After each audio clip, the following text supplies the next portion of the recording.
Peony. Nice to meet you. My name's TJ. At any time you want me to stop, you just tell me that, okay? And we can stop at any moment.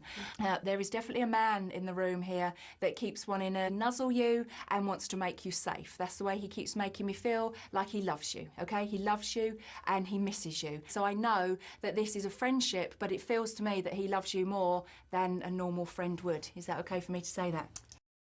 He would be very much a man that would open the doors and would kind of car doors as well. But it's not about being brought up properly. It's not like that with him. It's just how men should behave, you know? And I don't know who Philip is, but I heard that name. Him. Oh, is this him? Okay, because I had Philip in my head.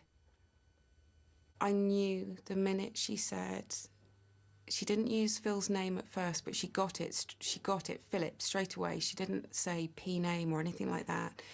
But the reason I knew who it was is because she said, this person loves you so much and that he's nuzzling you from behind, and that's exactly what he used to do. And I knew it was him. He would be very much a man that would open the doors and would kind of car doors as well. TJ's description of Phil couldn't have been any more accurate. He was incredibly chivalrous. The opening of doors, he always stood behind my seat before I sat at a table. And that's because of his family. His family brought him up in such a way that women were respected and that they should be treated properly. And that's where I first got my notion that I was a princess, because he treated me like one. I'm not really good with flowers, okay? I don't normally let the spirit world give me flowers, but I have to give you a white rose from him, and it feels like I'm giving it back to you. So either you've given him a white rose and he's given it back, but for me, that's unconditional, you know? So, and trust me, I don't do that very often. Thank you. I need to tell you that he hears you say, I love you, every night before you go to sleep. He hears it every morning. You kind of look at a photo of him and you're like that. You're not saying I love you, you're just giving a kiss. And there's a photograph you walk past and you just go like that. And he sees you doing that, my darling, okay? But he hears you say goodnight to him every night. And you must not doubt that, okay? You must not doubt that. The first black tie event that Phil and I went to was at university. It was our first year at university, our ball. And he had a corsage made for me out of white roses. So that, for me, was the first thing I thought about when he said that to TJ. There's a photograph you walk past and you just go like that. It's not like a habit, but I never forget him, but I've got a picture at home which is made up of lots of little pictures of when we were on holiday together. And every time I walk past it, I always just go like that as I walk past, and that's exactly what TJ did when she was explaining it to me. There's some kind of celebration or party coming up because you're going and there's an invitation, but he will be there with you, okay?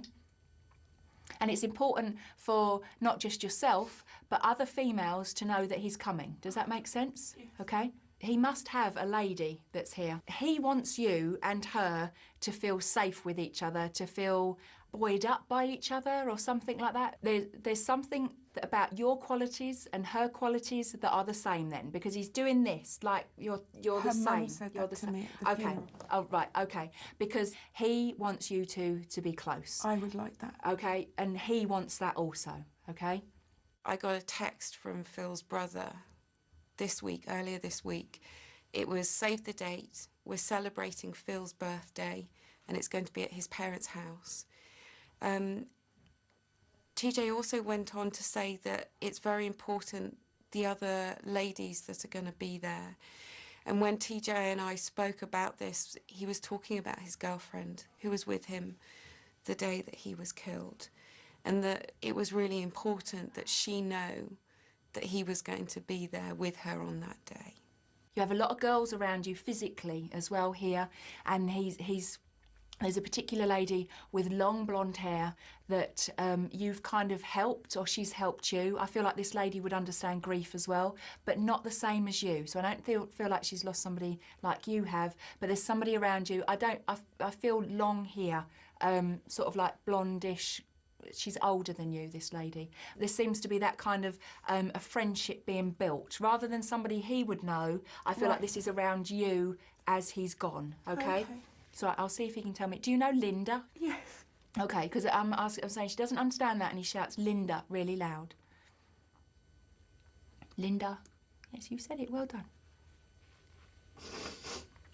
I was blown away when Tracy mentioned, she said to me straight out, "Who's Linda?" New friend, Linda, blonde hair to here, definitely Linda. And she mentioned as well that she was a new friend to me. It's not someone necessarily that Phil would have known.